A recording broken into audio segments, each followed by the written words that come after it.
আসসালামু আলাইকুম। সংবাদে আপনাদের সবাইকে স্বাগত জানাচ্ছি। আমি ফিরোজ তোহা। শুরুতেই সংবাদ শিরোনাম। বাংলাদেশের সর্বশেষ গুরুত্বপূর্ণ আপডেট সংবাদ আপনাকে স্বাগত। শুরুতেই সংবাদ শিরোনাম, পরে বিস্তারিত। শুরুতেই জানাবো, ভাষা শহীদদের শ্রদ্ধা জানাতে কেন্দ্রীয় শহীদ মিনারে মানুষের ঢল। অমর একুশে আন্তর্জাতিক মাতৃভাষা দিবস উপলক্ষে ঐতিহাসিক ভাষা আন্দোলনের মহান শহীদদের প্রতি শ্রদ্ধা নিবেদন করতে কেন্দ্রীয় শহীদ মিনারে সাধারণ মানুষের ঢল। শুক্রবার ২১শে ফেব্রুয়ারি মধ্যরাত ১২টা ৪০ থেকে সাধারণ মানুষেরা কেন্দ্রীয় শহীদ মিনারে এসে শ্রদ্ধা নিবেদন করছে।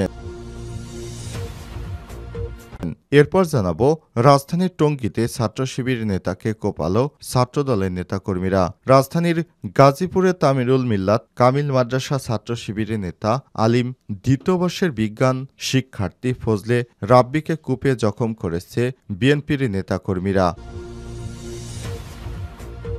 এদিকে দর্শনায় ফের ৭টি বোমা উদ্ধার, আতঙ্কে এলাকাবাসী। চুয়াডাঙ্গার দর্শনা এলাকায় ফের ৭টি বোমা উদ্ধার করা হয়েছে। এর মধ্যে একটি বোমা বিস্ফোরিত হয়েছে, বাকিগুলো নিষ্ক্রিয় করতে আইনশৃঙ্খলা রক্ষাকারী বাহিনী কাজ করে যাচ্ছে। এবারে জানাবো, ইউনিকোডে সমৃদ্ধ হচ্ছে বাংলা ভাষা। বিপ্লব এনেছেন ৩ জন ছাত্র। এখন থেকে ৩ দশক আগে বাংলা ভাষা অনলাইন মাধ্যমে পাঠ খুবই দুষ্কর ছিল। এমনকি অফলাইনে একটি ডিভাইসে লেখা বাংলা ভাষা অন্য ডিভাইসে গেলে ফন্ট ফেটে যেত। এই বিষয়টি থেকে মুক্তি দিয়েছেন মেহেদী হাসান নামক অভ্র আবিষ্কারক এক মেডিকেলের শিক্ষার্থী। তাকে ২১শে পদক দিয়ে সমৃদ্ধ করেছেন প্রধান উপদেষ্টা ডক্টর মোহাম্মদ ইউনূস। এদিকে ওরসের প্রস্তুতিকালে মাজারে হামলা ভাঙচুর, আহত ১০। নোয়াখালী সদরের কালাদারা ইউনিয়নের শাহ সুফি আয়ুব আলী দরবেশের মাজারে হামলা ভাঙচুরের ঘটনা ঘটেছে। এ সময় নারী পুরুষ সহ অন্তত ১০ জন গুরুতর আহত হয়েছে। এবং সর্বশেষ জানাবো, অদক্ষতার অভিযোগ তুলে যুক্তরাষ্ট্রের ফেডারেল কর্মী ছাঁটাই দেখা দিয়েছে নতুন বিপত্তি। মার্কিন প্রেসিডেন্ট ডোনাল্ড ট্রাম্প ফেডারেল সরকার পুনর্গঠনের অংশ হিসেবে যেসব কর্মীদের দুর্বল কর্মক্ষমতার অভিযোগে ছাঁটাই করা হয়েছিল, তারা ছাঁটাইয়ের আগে ফেডারেল সরকার থেকে কর্মদক্ষতার উন্নতির তথ্য পেয়েছিল। ছাঁটাই হওয়া কর্মীদের সাক্ষাৎকার এবং নথি দেখে সব তথ্য জানিয়েছে বার্তা সংস্থা রয়টার্স। এতে ওই ১০,০০০ কর্মী ব্যাপক ভাবে আন্দোলন গড়ে তুলেছে। এতে ট্রাম্প সরকার খুবই বিপাকে পড়েছেন। প্রিয় দর্শক, এতক্ষণ শুনছিলেন সংবাদ শিরোনাম, এবারে বিস্তারিত। তবে তার আগে বন্ধুরা, অনুরোধ থাকবে সংবাদটিতে একটি লাইক দিন। এই চ্যানেলে আপনি নতুন হয়ে থাকলে আমাদের সংবাদটি দেখতে দেখতে চ্যানেলটি সাবস্ক্রাইব করে রাখুন, যাতে করে বন্ধুরা আমাদের পরবর্তী লেটেস্ট আপডেট সংবাদগুলো সবার আগে আপনার কাছে পৌঁছে যায়। এবারে বিস্তারিত। ভাষা শহীদদের শ্রদ্ধা জানাতে কেন্দ্রীয় শহীদ মিনারে মানুষের ঢল। অমর একুশে আন্তর্জাতিক মাতৃভাষা দিবস উপলক্ষে ঐতিহাসিক ভাষা আন্দোলনের মহান শহীদদের প্রতি গভীর শ্রদ্ধা নিবেদন করতে কেন্দ্রীয় শহীদ মিনারে সাধারণ মানুষের ঢল। বিভিন্ন সংগঠন ও ব্যক্তি পর্যায়ে অনেকেই আসছে শ্রদ্ধা জানাতে। এ সময় তাদের হাতে ফুলের ডালা, বিভিন্ন প্ল্যাকার্ড দেখা গেছে। শুক্রবার ২১শে ফেব্রুয়ারি মধ্যরাত ১২টা ৪০ সাধারণ মানুষের শ্রদ্ধা নিবেদনের জন্য ঢাকা বিশ্ববিদ্যালয়ের পলাশী মোড় প্রবেশপথ খুলে দেওয়া হয়। এরপর থেকেই শহীদ মিনারে মানুষের ঢল নামে। আজিমপুর থেকে শ্রদ্ধা জানাতে আসা মাহিমুল হক বলেন, আজিমপুর বাসা থেকে প্রতি বছরই ২১-এর প্রথম প্রহরে শ্রদ্ধা জানাতে আসি। ১৯৫২ সালে আমাদের পূর্বসূরীরা ভাষার জন্য জীবন না দিলে আমরা মায়ের ভাষা বাংলায় কথা বলতে পারতাম না। আজ ভাষা শহীদদের গভীর শ্রদ্ধার সঙ্গে স্মরণ করছি। আরেকজন বলেন, ১৯৫২ সালে ভাষা আন্দোলন বাঙালিকে অধিকার আদায় করতে শিখিয়েছিল। সে সময়ের আন্দোলন বাঙালিদের মধ্যে আজও সঞ্চারিত হয়। বাংলার মানুষ প্রতিবাদ করতে জানে, তার অন্যতম দৃষ্টান্ত ছিল ভাষা আন্দোলন। ধানমন্ডি থেকে আসা রফুন আক্তার বলেছেন, বাংলা মোদের আমার মাতৃভাষা, বাংলা আমার মায়ের মুখের ভাষা। আমি বাংলা ভাষায় কথা বলতে গর্ববোধ করি। বাংলা ভাষার জন্য যারা জীবন দিয়েছেন তাদের প্রতি শ্রদ্ধা জানাই। দিবসটিকে কেন্দ্র করে কেন্দ্রীয় শহীদ মিনার, ঢাকা বিশ্ববিদ্যালয় এবং আশপাশ এলাকায় আইনশৃঙ্খলা বাহিনীর বিপুল সদস্যকে মোতায়েন করা হয়েছে বলেও জানা গেছে। টঙ্গীতে ছাত্র শিবির নেতাকে কোপালো ছাত্রদল কর্মীরা। গাজীপুরে তামিরুল মিল্লাত কামিল মাদ্রাসার ছাত্র শিবিরের নেতা আলিম দ্বিতীয় বর্ষের বিজ্ঞান শিক্ষার্থী ফজলে রাব্বিকে কুপিয়ে জখম করেছে ছাত্রদলের নেতাকর্মীরা।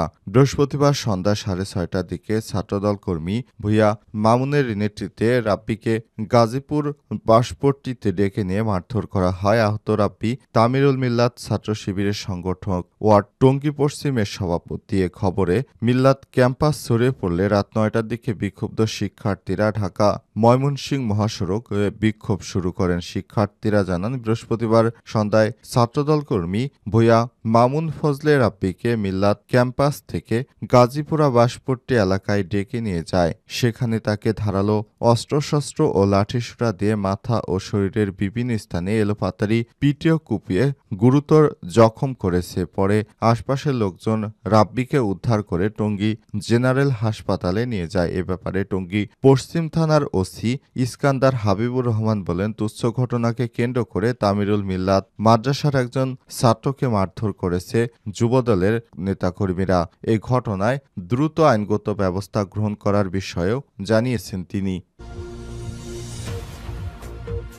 দর্শনায় ফের 7টি বোমা উদ্ধার, আতঙ্কে এলাকাবাসী। চুয়াডাঙ্গা দর্শনা এলাকায় ফের 7টি বোমা উদ্ধার করা হয়েছে। এর মধ্যে একটি বোমা বিস্ফোরিত হয়েছে। বাকিগুলো নিষ্ক্রিয় করতে আইনশৃঙ্খলা রক্ষাকারী বাহিনী কাজ চালিয়ে যাচ্ছেন। বৃহস্পতিবার 20শে ফেব্রুয়ারি সকালে স্থানীয়দের খবরে ঘটনাস্থল ঘিরে রেখেছে দর্শনা থানা পুলিশ ও সেনা সদস্যরা। এই ঘটনায় পুলিশ একজনকে গ্রেপ্তার করেছে। একের পর এক বোমা উদ্ধারের ঘটনায় এলাকায় আতঙ্ক বিরাজ করছে। স্থানীয়রা জানায়, বৃহস্পতিবার ভোরে ঈশ্বরগঞ্জপুর গ্রামের আশুগঞ্জের ভিতরে এই বোমা সদৃশ বস্তুগুলো দেখতে পেয়ে পুলিশকে খবর দেয়া হয়। স্থানীয়রা জানান, বোমার বিস্ফোরণে আশু মেম্বারের বাড়ির কাছে একটি বোমার বিস্ফোরণে বিকট শব্দ শোনা যায়। পরে পুলিশ ঘটনাস্থলে গিয়ে আরও তল্লাশি চালালে কালো ও লাল টেপে মোড়ানো আরও 2টি বোমার সন্ধান পাওয়া যায়। পুলিশ ওই এলাকায় ঘিরে ফেলেছে। এরপর পার্শ্ববর্তী আকন্দবাড়িয়া গ্রামে আরও 4টি বোমা পাওয়া যায়। পুলিশ ও সেনা সদস্যরা সেই এলাকা ঘিরে রেখেছে।